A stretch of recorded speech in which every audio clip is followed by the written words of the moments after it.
Dans cette vidéo, nous allons nous concentrer sur la partie réglage de l'administration et regarder les quelques éléments qui sont importants. Donc dans la partie réglage, ici, on a un sous-menu et il y a trois éléments qui sont importants. La première partie, c'est la partie générale. Dans la partie générale, il y a des éléments qui sont très importants, notamment le titre du site et le slogan. Donc, il va falloir venir changer ce titre et changer ce slogan, qui sont des éléments qui sont pris en compte dans Google, dans les éléments qu'il va faire apparaître aux internautes.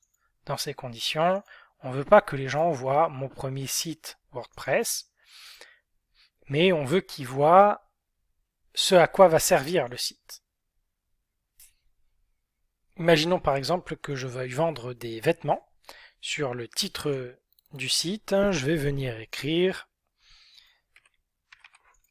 vente de vêtements en ligne et le slogan des vêtements qui ont une vie. Voilà. Un titre, un slogan. Ces éléments-là, encore une fois, seront repris par Google. Donc, il faut absolument venir changer le titre et le slogan du site. Sur l'adresse web et l'URL, il est très important de venir vérifier que le S apparaisse bien. Alors le S, c'est une fonction sécurisée du site qui permet de crypter les informations qui sont envoyées et qui sont lues sur le site internet. Si votre site n'est pas configuré sécurisé, vous pouvez retrouver cette partie de sécurisation dans la formation paramétrage. Ensuite, la langue du site en français. Très important aussi de venir changer le format de la date et le format de l'heure en fonction de vos attentes. Ici 9 août 2021, 13h32.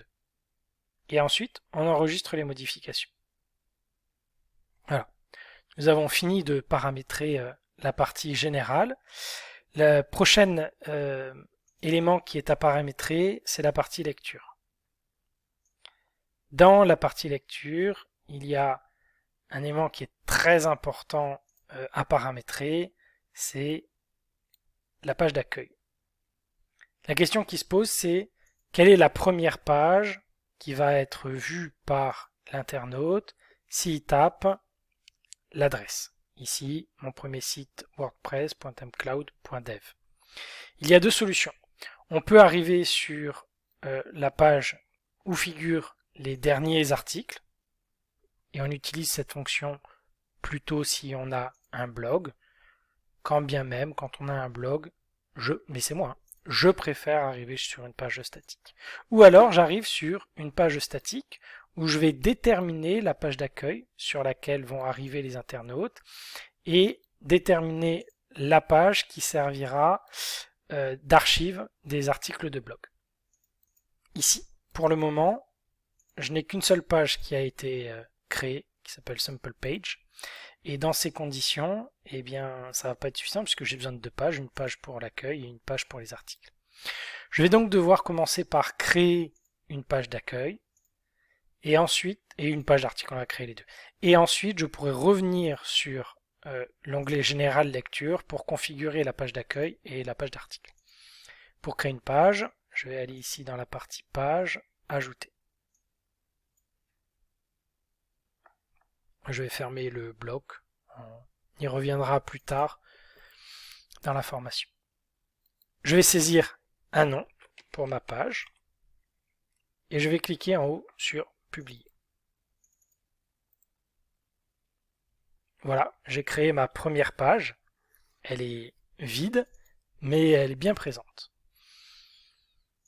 Ensuite, je vais revenir cliquer en haut à gauche sur revenir au tableau de bord et je vais créer une autre page que je vais appeler par exemple blog et qui servira à accueillir les articles. À nouveau, je clique sur publier. Ma page blog a été créée. Je reviens sur le tableau de bord et on va pouvoir revenir dans les réglages lecture.